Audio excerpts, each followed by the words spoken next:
이 밤에도 하나님의 은혜를 삼하고자 나오신 여러분들에게 놀라운 하나님의 은혜와 또 간절한 기도의 응답이 있으시기를 주님의 이름으로 간절히 축원합니다. 오늘부터 우리는 이제 아모스에 대해서 함께 살펴볼 것입니다.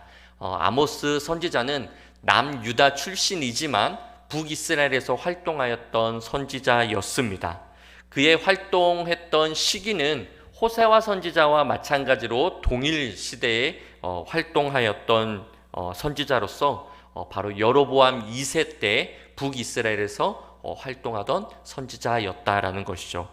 우리가 이미 호세아서에서 살펴보았듯이 이 여로보암 2세 때의 이스라엘은 정말 솔로몬의 영광에 그 버금날 정도로 거의 그 회복한, 솔로몬의 그 영광의 그 시대를 거의 회복한 아주 부강한, 아주 막강한, 최고로 번영한 때가 바로 이 여로보암 2세 때였다라는 것이죠. 우리가 호세아서에서 이미 살펴보았듯이, 하지만 이 종교적으로는 엄청난 타락이 아주 그냥 엄청나게 심했던 시대가 바로 이 시대였다라는 것이죠. 그들은 이렇게 자기들이 잘 먹고 잘 살 수 있었던 것이 바알의 은혜라고 생각했던 것입니다. 그래서 그들이 할 수 있는 최상의 것으로 최고로 최선을 다해 그 바알을 섬기는 일에 힘썼던 바로 민족이 바로 이스라엘 민족, 그 시대의 이스라엘 민족이었다라는 것이죠. 그래서 하나님은 북이스라엘의 출신인 호세아 선지자를 보내셔서 그들로 하여금 하나님의 사랑을 알게, 깨닫게 해주셨고, 그와 동시에 이 남유다 출신의 아모스 선지자를 또한 보내셔서 하나님의 공의의 심판에 관해서 그들에게 선포하고 있음을 볼 수 있습니다. 그래서 그로 하여금, 이스라엘로 하여금 이 하나님의 공의의 심판을 듣게 함으로 그들이 하나님께로 돌아오도록 촉구를 하셨던 것이죠. 그래서 오늘 본문 1장과 우리가 다음 주에 살펴볼 2장은 이스라엘을 포함한 이스라엘의 주변 국가들, 이스라엘을 포함한 8개국에 대한 하나님의 심판의 메시지를 기록하고 있습니다. 하지만 하나님이 원하신 것은 심판이 아니셨어요. 우리가 호세아서에서도 살펴보았듯이 이스라엘을 심판하기 위해서 하나님께서 이러한 메시지를 선지자들에게 주신 게 아니다라는 것이죠. 진짜 하나님이 원하신 것은 그들로 하여금 돌아오도록 하는 것이 하나님의 진짜 원하시고 바라셨다라는 것입니다. 그래서 그들에게 하나님은 회개의 기회를 주고 계신 거예요. 어떻게요? 먼저 이스라엘 주변 국가들에 대한 하나님의 심판의 메시지를 듣게 하심으로 이스라엘이 깨닫고 돌이키기를 원하셨다라는 것이죠. 그렇게 하나님께서 이스라엘에게 기회를 주고 계신 것입니다. 그래서 먼저 이스라엘의 주변 국가들인 3절에 다메셋, 6절엔 가사, 9절엔 두로, 11절엔 에돔, 13절엔 암몬, 그리고 우리가 다음 주에 살펴본 이 모압과 또 유다, 그리고 이스라엘까지 이렇게 8개국에 대한 하나님의 심판의 메시지를 선지자들로 하여금 증거하고 있다라는 것이죠. 그래서 너희는 이런 죄 때문에 심판을 받을 거야. 또 다른 나라에게는 너희는 이러한 죄 때문에 내가 너희를 심판할 거야 라고 계속해서 반복적으로 들려주고 있다라는 것이죠. 누구 들으라고? 이스라엘 들으라고. 그래서 이스라엘로 하여금 회복, 회개, 돌이키라 라는 것으로 계속 말씀해주고 있다라는 것입니다. 그래서 이스라엘이 이 말씀을, 이 심판의 메시지를 들으면 뜨끔뜨끔한 거예요. 왜? 그들의 그 죄악성이 그들에게만 해당되는 것이 아니라 이스라엘에게도 해당되기 때문인 것이죠. 저 민족이 저렇게 죄를 지음으로 인해서 하나님이 저들을 저렇게 심판하시는구나. 이스라엘은 그것을 들을 때마다 뜨끔뜨끔한 겁니다. 그렇게 해서 계속해서 하나님이 돌아오라. 그것도 7번, 그리고 마지막 이스라엘까지 8번, 그렇게 돌아올 시간을, 기회를 주고 계시다라는 것이죠. 한마디로 분명 그를 보고 하나님께서 심판의 메시지를 증거하고 있는데, 정작 이스라엘, 실질적으로는 이스라엘에 너 들어 라고 말씀하고 계시다라는 것이죠. 이게 바로 아모스서인 것입니다. 계속해서 아모스서의 전체 주제라고 할 수 있는 우리 2절 말씀을 다 함께 읽겠습니다. 그가 이르되 여호와께서 시온에서부터 부르짖으시며 예루살렘에서부터 소리를 내시리니 목자의 초장이 마르고 갈멜산 꼭대기가 마르리로다. 이것이 아모스 선지자의 요약적인 아주 주제적인 말씀이 내포되어 있는 말씀입니다. 그가 이르되 바로 하나님이신 거죠. 하나님이 이르시되 하나님이 시온에서부터 부르짖으시며 라고 말씀하시는데, 여기서 이 부르짖는다라는 이 표현은 마치 사자가 이제 눈앞에 먹잇감을 앞두고 덤벼들면서 어흥 하면서 이렇게 덤벼드는 그 표현이 바로 이 부르짖는다라는 표현입니다. 그러니까 먹잇감을 물기 직전에 달려들려고 하는 그 소리가 바로 이 부르짖는다라는 것이죠. 즉 이 말씀은 단순히 이 주변 국가들, 더 나아가 이스라엘을 그냥 협박하는 심판의 메시지가 아니라 이미 심판이 이제 달려들기 직전의 그 상황을 말씀해주고 있다라는 것이죠. 강하게 임박했음을 말씀해주고 있는 거예요. 또한 예루살렘에서부터 소리를 내신다라는 것은 마치 번개가 번쩍이고 청둥 번개가 꽝꽝꽝 치는 그러한 듯한 표현을 묘사한 겁니다. 즉 아주 무섭고 아주 두려운 정말 어마어마한 그 천둥 번개가 치듯 그렇게 하나님의 심판이 임할 것을 말씀해주고 있다라는 것이죠. 그러므로 부르짖음과 소리를 내신다라는 것은 곧 하나님의 무섭고 엄청난 심판이 이제 곧 임박했음을, 그 직전임을 빠르게 아주 임할 것을 아주 강한 어투로 말씀해주고 있다라는 것이죠. 그러니까 아모스 선지자 이 선지서의 이 말씀은 엄청 긴박한 그러한 상황이다라는 거예요. 그것도 어디에서 말씀합니까? 시온과 예루살렘에서 말씀해 주고 있다는 것이죠. 우리가 요엘서에서 잠시 살펴보았듯이 이 시온, 예루살렘, 이것은 그냥 단순한 지역명이 아닙니다. 이것은 종교적 의미로서의 표현인 것이죠. 하나님의 성전이 있는 예루살렘, 그리고 하나님의 임재, 하나님의 거룩하신 그 지역을 그냥 예루살렘 또는 시온이다라고 표현을 했다라는 것이죠. 그만큼 여기서 부르짖으며 여기서 소리를 내신다라는 것은 곧 여기서부터 하나님의 심판의 메시지가 선포된다라는 거예요. 이것은 무엇을 말씀하냐면은 이스라엘 백성들이 이곳 예루살렘 또는 시온에서 엄청난 우상 숭배를 했거든요. 바알을 섬기고 막 거기서 아세라 막 목상들을 막 이렇게 했거든요. 그 거룩한 장소를 얘네들이 우리가 호세아에서 살펴보았죠. 벳 아웬으로 만들었거든요. 하나님의 거룩한 집을 우상의 집으로 만들었거든요. 그곳에서 하나님의 심판의 메시지가 선포된다는 것은 그들이 그렇게 소중하게 여겼던 우상으로 득실거리던 그 자기들이 주장하는 그 거룩한 곳을 하나님께서 거기서부터 심판의 메시지를 한다는 것은 곧 니들이 믿는 그 바알, 니들이 믿는 우상, 그거 다 잘못된 거야 라고 지적하시면서 거기서부터 하나님의 심판의 메시지가 선포될 것을 말씀해주고 있다는 것이죠. 이거는 더 확대해서 해석을 한다면 거룩한 하나님의 교회에서부터 하나님의 심판의 메시지가 나아간다라는 거예요. 그리고 그래서 어떻게 됩니까? 목자의 초장이 마르고 갈멜산 꼭대기가 마르게 하신다라는 거예요. 즉 그들이 가장 소중하게 여기는 그것을 무너뜨림으로 인해서 그들의 잘못된 신앙을 지적하고 너희는 틀렸어 라고 말씀해주고 있다라는 것이죠. 하나님의 심판이 얼마나 무섭고 강력한지를 계속해서 말씀해주고 있는 것입니다. 그러므로 너희는 빨리 회개하고 돌이켜 돌아오라라는 것이죠. 이제 본격적으로 하나님께서 이스라엘의 주변 국가들로 시작해서 하나님의 심판의 메시지를 증거하십니다. 특별히 제일 먼저 등장하는 이스라엘에서 가장 멀다라고 여길 수 있는 바로 다메섹, 즉 아람의 수도부터 하나님께서 3절에 언급하십니다. 아까도 말씀드렸다시피 먼 나라에서부터 점점 이스라엘로 오고 있다라는 것을 이렇게 말씀해주고 있어요. 하나님의 심판이 멀리서부터 점점점 다가오고 있다는 것을 말씀해주고 있다는 것이죠. 여기서 하나님은 다메셋이 서너 가지 죄로 인해서 심판을 받을 것을 말씀해주고 있어요. 여기서 서너 가지라는 것은 진짜 죄악성이 하나, 둘, 셋, 넷, 세 개, 네 개 니들이 죄를 져서 내가 심판하는 거야? 이러한 뜻이 아닙니다.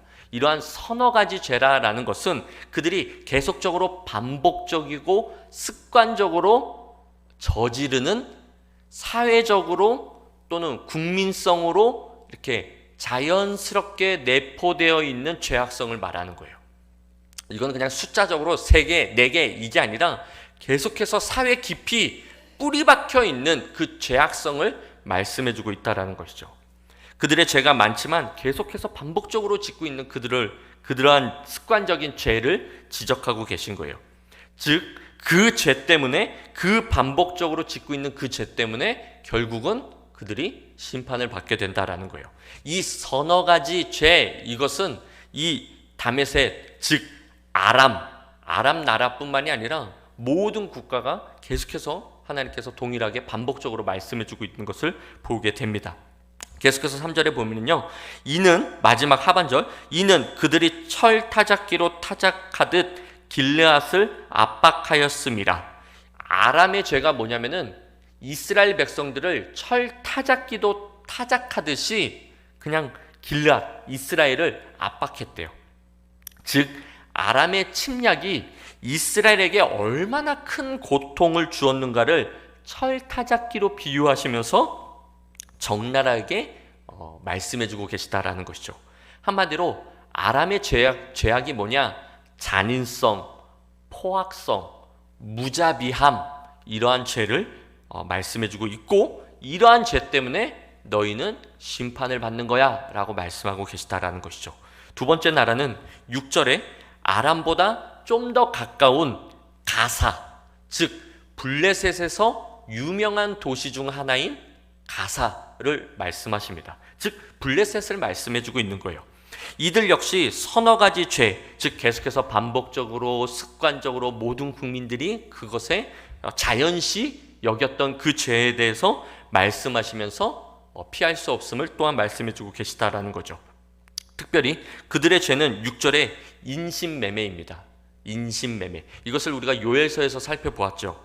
당시 전쟁 포로들을 노예로 파는 것이 그냥 보편적인 그 시대의 문화였습니다.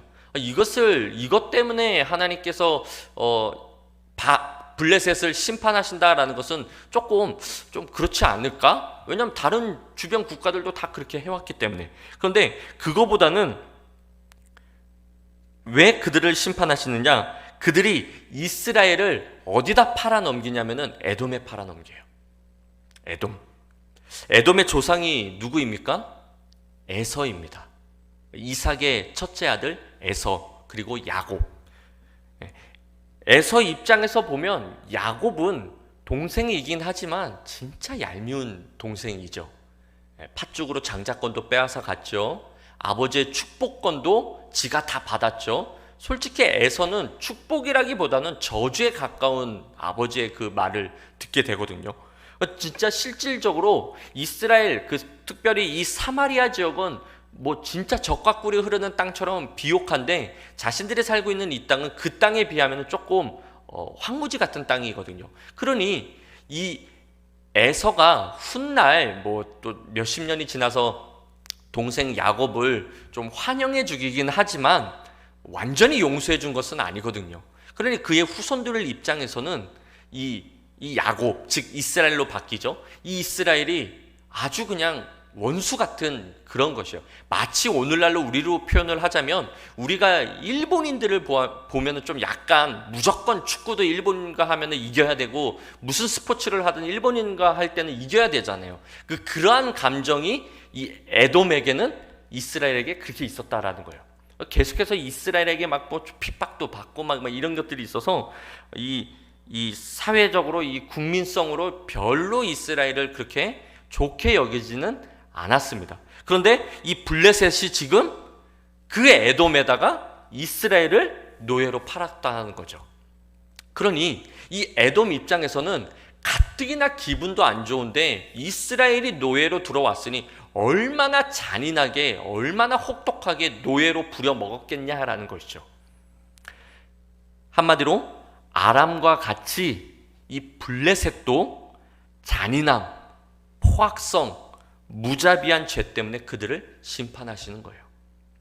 이스라엘 백성들을 그 원수 같은 그 나라에 팔아넘길 정도로 무자비한 그러한 블레셋의 모습 때문에 그들이 심판을 받는다라는 것이죠. 세 번째 나라는 9절에 두로입니다. 두로는 형제처럼 지내자고 한 평화협정을 어기고 블레셋과 같이 이스라엘을 에돔에 또 팔아 노예로 팔았어요.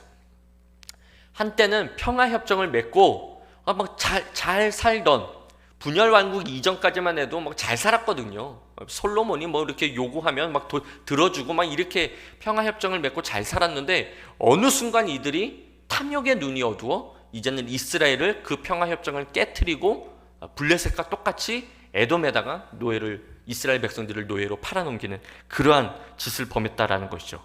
역시 아람과 같이 블레셋과 같이 두로의 탐욕스럽고 비인간적인 그 무자비한 죄 때문에 하나님께서 이들을 심판하신다라고 말씀하시는 거예요.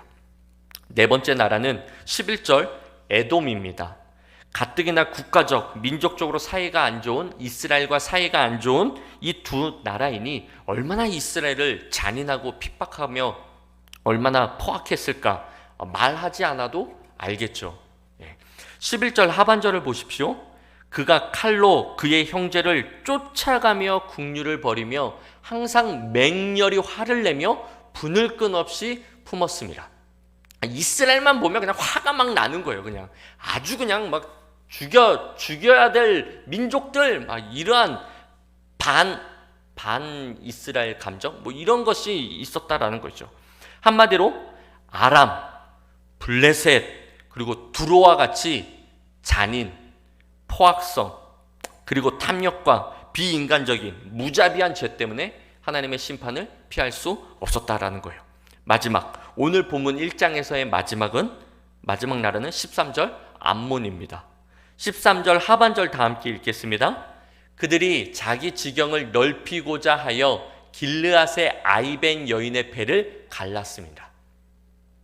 역시 아람, 블레셋, 두로 그리고 와 같이 잔인함, 포악성 그리고 마지막 에돔과 같이 또 역시 이 암몬도 잔인함, 포악성, 비인간적인, 비윤리적인 또 더 나아가 자기의 지경을 넓히고자 하는 탐욕 그리고 거기서 비롯된 비인간적인 행동, 임산부의 배를 갈라서 아이를 꺼내 죽이는 잔인성, 이런 무자비한 죄 때문에 하나님의 심판을 피할 수 없게 되었다라는 것이죠. 계속해서 반복적으로 얘기하고 있는 게 있죠.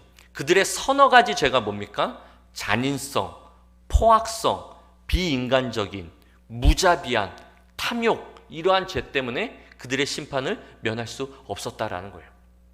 하나님은 이 이스라엘의 주변 국가들에게만 해당되기 때문에 그들에게 이러한 말씀을 한 게 아니라 이스라엘 백성들 가운데도 이러한 죄가 있었다라는 것이죠. 그들이 번창하고 번영에 가까운 솔로몬의 영광에 버금가는 그러한 영화를 누리다 보니까 이들에게도 잔인성이 있었고요, 포악성이 있었고요, 탐욕적이었고요, 무자비한 이러한 모습들이 있었다라는 거예요. 그래서 주변 국가들을, 특별히 이스라엘에서부터 먼 나라서부터 너희는 이러한 죄 때문에 내가 심판하는 거야 이것으로 들려주게끔 해서 이스라엘 백성들로 하여금 뜨끔하게 해서 결국 회개하고 돌이키려고 하는 하나님의 마음이 있었다라는 것이죠.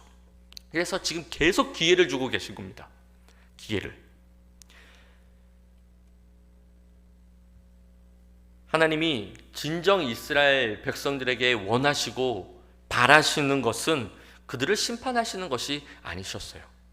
하나님은 그들이 회개하고 돌아오기를 원하셨다라는 것이죠. 특별히 레위기 11장 45절 말씀처럼 내가 거룩하니 너희도 거룩하길 원하셨어요. 고린도전서 11장 1절 말씀처럼 너희는 나를 본받는 자가 되기를 원하셨다라는 거예요. 한마디로 말해서 하나님의 백성이니 하나님의 거룩한 자녀이니 하나님을 닮아가길 원하셨다라는 것이죠. 예수님은 누가복음 6장 27절 이하에 우리에게 이렇게 말씀하시는데 좀 길지만 다 함께 읽겠습니다. 그러나 너희 듣는 자에게 내가 이르노니 너희 원수를 사랑하며 너희를 미워하는 자를 선대하며 너희를 저주하는 자를 위하여 축복하며 너희를 모욕하는 자를 위하여 기도하라. 너의 입뺨을 치는 자에게 젖뺨도 돌려대며 내 겉옷을 빼앗는 자에게 속옷도 거절하지 말라. 내게 구하는 자에게 주며 내 것을 가져가는 자에게 다시 달라 하지 말며 남에게 대접을 받고자 하는 대로 너희도 남을 대접하라. 계속해서 35절 이하에는요, 오직 너희는 원수를 사랑하고 선대하며 아무것도 바라지 말고 꾸어주라. 그리하면 너희 상이 클 것이요 또 지극히 높으신 이의 아들이 되리니 그는 은혜를 모르는 자와 악한 자에게도 인자하시느니라. 너희 아버지의 자비로우심과 같이 너희도 자비로운 자가 되라. 비판하지 말라. 그리하면 너희가 비판을 받지 않을 것이요 정죄하지 말라. 그리하면 너희가 정죄를 받지 않을 것이요 용서하라. 그리하면 너희가 용서를 받을 것이요 주라. 그리하면 너희에게 줄 것이니 곧 후이되어 누르고 흔들어 넘치도록 하여 너희에게 안겨주리라. 너희가 헤아리는 그 헤아림으로 너희도 헤아림을 도로 받을 것이니라. 아멘. 여기서 뭐라고 말씀하십니까? 원수를 사랑하고 나를 미워하는 자를 선대하며, 즉 친절을 베풀며, 나를 저주하는 자에게 오히려 복을 빌어주고 나를 미워하는 자를 위하여 기도해 주래요. 이게 하나님의 백성의 모습이어야 된다라는 거예요. 이스라엘 백성들은 이 모습을 벗어버렸습니다. 그리고 주변 국가들이 행하고 있는 그 잔인성, 포악성, 비인간적이고 비윤리적이고 막 말할 수 없는 그 탐욕과 그 더러움과 그것으로 가득했던 이스라엘 백성들에게 하나님이 원하셨던 것은 나를 닮으라는 거예요. 하나님이 원하신 것은 이 예수님께서 말씀하셨던 이와 같이 원수를 사랑하고 선대하며 비판을 받지 아니하도록 나도 비판하지 않고 정죄하지 않고 오히려 용서하고 나를 미워하는 자를 기도해주는, 축복해주는 그러한 삶을 살기를 원하셨다라는 것이죠. 그러면 뭐라고 말씀하십니까? 35절에 너희 상이 클 것이요 또 지극히 높으신 이, 즉 하나님의 자녀가 된대요. 바꿔 말하면 하나님의 자녀는 이러한 모습의 삶을 살아야 된다라는 것이죠. 그래서 36절 너희 아버지의 자비로우심과 같이 너희도 자비로운 자가 되래요. 왜요? 우리 하나님께서는요, 어디에 나와 있어요? 안 보이네. 예. 인자, 은혜를 모르는 자, 악한 자를 위하여 계속해서 그렇게 이 은혜를 베풀어 주시는 분이시기 때문이에요. 다시 말해 우리도 하나님과 같이 죄인과 원수된 자들에게 인자하고 자비로운 자가 되기를 원하신다라는 거예요. 그러니 이 세상을 포악하고 잔인하며 미움, 다툼, 시기, 질투, 욕심, 비인간적인 모습으로 대할 것이 아니라 오히려 사랑하고 선대하고, 즉 친절을 베풀고 계속해서 그렇게 살 것을 말씀해주고 있다라는 것이죠. 여러분, 우리 주님이 우리에게 주신 가장 위대한 사명이 무엇입니까? 한마디로 말하면 전도인 것이죠. 마태복음 28장 19절 20절 말씀인데, 그러므로 너희는 가서 모든 민족을 제자로 삼아 아버지와 아들과 성령의 이름으로 세례를 베풀고 내가 너희에게 분부한 모든 것을 가르쳐 지키게 하라. 볼지어다 내가 세상 끝날까지 너희와 항상 함께 있으리라 하시니라. 이게 예수님이 우리에게 주신 지상 대명령인 것이죠.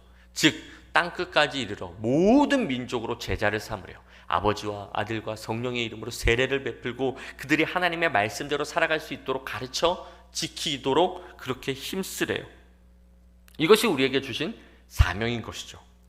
여러분, 우리가 어떻게 하면 이 민족을 이 말씀처럼 살 수 있도록 할 수 있을까요? 우리의 생각과 우리의 방법으로 결코 할 수 없지요. 하나님의 방법밖에 없습니다. 하나님이 우리에게 주신 방법은 독생자 예수 그리스도를 이 땅에 보내시어 십자가에 죽으심으로 우리가 하나님의 자녀가 되었듯이 예수님도 우리를 이 세상에 보내셔서 우리가 죽기를 원하신다라는 거예요. 한 알의 밀알이 땅에 떨어지면 한 알 그대로 있는 것이 아니죠. 많은 열매를 맺는다라고 말씀하고 계셔요. 즉 우리가 원수라 할지라도 사랑하고 선대하는 거예요. 친절을 베푸는 것이죠. 왜요? 예수님의 그 명령으로 인해서, 즉 예수님의 이름으로 우리는 나아간다라는 것이죠. 그가 무슨 사랑을 받을 짓을 나에게 했기 때문에 나에게 뭔가 선대를 베풀고 하기 때문에 내가 그를 사랑하는 거 아니죠. 오히려 우리가 읽지는 않았지만 이방인들도 나를 사랑하는 자를 사랑하고 나에게 친절을 베푸는 자에게 친절을 베푼다라고 말씀하셔요. 그런데 그렇게 한들 그게 무슨 유익이 있냐라는 것이죠. 오히려 그렇지 않을지라도 사랑하고 선대하는 것이 오히려 더 윈이다라고 말씀해주고 계시다라는 것이죠. 그러니 우리는 이 지상 명령 때문에라도 원수를 사랑하고 나를 미워하는 자를 위하여 축복해주고 오히려 그를 위하여 기도해줘야 된다라는 거예요. 그래서 그가 하나님은 살아계시구나, 나를 통하여 하나님이 보여지도록 나의 말과 나의 행동, 나의 이 그리스도의 사랑으로 충만한 그 사랑으로 베푸는 그 사랑으로 인해서 그가 하나님의 사랑이 발견되게 해야지만이 그 역시 하나님 품으로 돌아올 수 있다라는 것이죠. 그래서 우리가 원수를 사랑하고 선대해야 된다라는 거예요. 그러므로 우리 역시 진심으로 은혜를 모르는 자들, 즉 이방인들이죠. 악인들, 이방인들인 것이죠. 그들에게 이 누가복음 6장 27절 28절 말씀처럼 너희 원수를 사랑하며 너희를 미워하는 자를 선대하며 너희를 저주하는 자를 위하여 축복하며 너희를 모욕하는 자를 위하여 기도해야 한다라는 거예요. 즉 사랑과 친절을 베풀어야 된다라는 것이죠. 그러므로 이 세상의 악인들, 불신자들, 은혜를 못 얻은 자들은 우리의 적이 아닌 것이죠. 우리의 신앙을 흔드는 적이 아니다라는 거예요. 오히려 우리가 더욱더 사랑해야 될 대상자라는 것이죠. 오히려 우리를 저주하고 우리를 조롱하고 우리를 핍박하는 자들은 우리의 적이 아니라 우리가 더욱더 사랑해야 될 대상자들이다라는 거예요. 그러므로 여러분 선대하십시오. 즉 그들에게 친절을 베푸십시오. 잘해주셔야 돼요. 따뜻하게 해주셔야 됩니다. 그가 내 원수라 할지라도 말이죠. 즉 어느 누구도 예외 없이 그들 모두를 그리스도의 이름으로 선대하고 사랑해야 될 우리의 삶이 되어야 된다라는 것입니다. 물론 원수를 사랑하고 그들에게 친절을 베푸는 이것이 진짜 힘들죠. 계속해서 내가 전도하며 그 문을 두드릴 때마다 소금을 뿌리고 물을 막 끼얹고 이러한 그 집을 또 다음 날도 가고 또 그렇게 당하고 또 그 다음 날도 가고 또 그렇게 당하고 이걸 뭐 대여섯 번 계속 반복하면은 어느 순간 나도 모르게 오늘은 이 집 그냥 건너뛸까? 이런 마음이 들죠. 왜 안 들겠습니까? 그때 우리 주님이 끝으로 뭐라고 말씀하십니까? 누가복음 6장 28절 마지막 기도하래요. 기도하라. 그들을 사랑하고 그럼에도 불구하고 친절로 대할 수 있도록 미움 감정이 들지 않도록 이 집은 건너뛸까라는 이러한 마음이 들지 아니하도록 기도하래요. 즉 내 힘으로 될 수 없다라는 것이죠. 기도하는 거예요. 기도. 그래서 우리 청년들에게도 가끔 기도 제목이 뭐냐라고 물어보면은 기도 제목이 없다라고 얘기하는 친구들이 종종 있어요. 참으로 안타까운 거죠. 뭐 내 삶에 문제가 없고 평안하면 기도 제목이 없고 반대로 문제가 있으면 기도 제목이 있고 이것은 어린아이와 같은 신앙이라 참으로 안타깝습니다. 우리의 기도 제목이 엄청 많아요. 그렇지 않습니까? 그 영혼을 바라보면 아직도 지옥불에 들어가고 있는 그 영혼, 곧 임박할 그 영혼을 보면 얼마나 기도 제목이 기도 제목이 없을 수가 없지요. 내가 계속해서 그를 끝까지 놓지 않고 그를 하나님 품으로 돌아오게끔 해야 되겠다라는 이 열정이 식어지지 않도록 기도해야 되겠죠. 계속해서 어떻게 하면 그가 정말 찔림으로 하나님 앞에 돌아올 수 있을까라는 그 지혜를 구하는 기도가 왜 안 필요하겠습니까? 기도 제목이 없을 수가 없지요. 그렇죠? 그래서 예수님은 마지막에 우리로 하여금 기도하라 라고 말씀하고 계시다라는 거예요. 사랑의 감정으로 끝까지 그 영혼을 놓지 않는 그 사랑을 계속해서 부어달라는 그러한 기도로 나아가라는 것이죠. 그러면 내가 기도하면 하나님께서 그렇게 해주시겠다라고 말씀하고 계셔요. 더 나아가 그들의 마음을 변화시켜 결국은 아버지와 아들과 성령의 이름으로 세례를 받고 하나님의 말씀대로 살고자 하는 그 모습으로 나아갈 수 있도록 변화시켜 주실 거다라고 말씀하고 계시다라는 것이죠. 이것이 바로 하나님이 일하시는 방법이자 저와 여러분을 먼저 구원시켜 주신 바로 그 이유라는 것입니다. 하나님은 이스라엘로 하여금 이렇게 살기를 원하시고 계신 거예요. 이는 오늘날의 이스라엘이라고 말할 수 있는 저와 여러분의 동일한 삶인 줄 믿습니다. 끝으로 누가복음 6장 35절은 우리에게 이렇게 말씀하시는데요. 다 함께 읽겠습니다. 오직 너희는 원수를 사랑하고 선대하며 아무것도 바라지 말고 꾸어주라. 그리하면 너희 상이 클 것이요 또 지극히 높으신 이의 아들이 되리니. 바라옵기는 저와 여러분 우리 모두가 하나님의 아들들이 되시기를 주님의 이름으로 간절히 축원합니다. 우리는 그 사람 때문에 사랑하는 것이 아니죠. 우리는 그 사람이 좋아서 친절을 베푸는 거 아닙니다. 오늘 예수님의 명령이기에 우리는 원수라 할지라도 사랑합니다.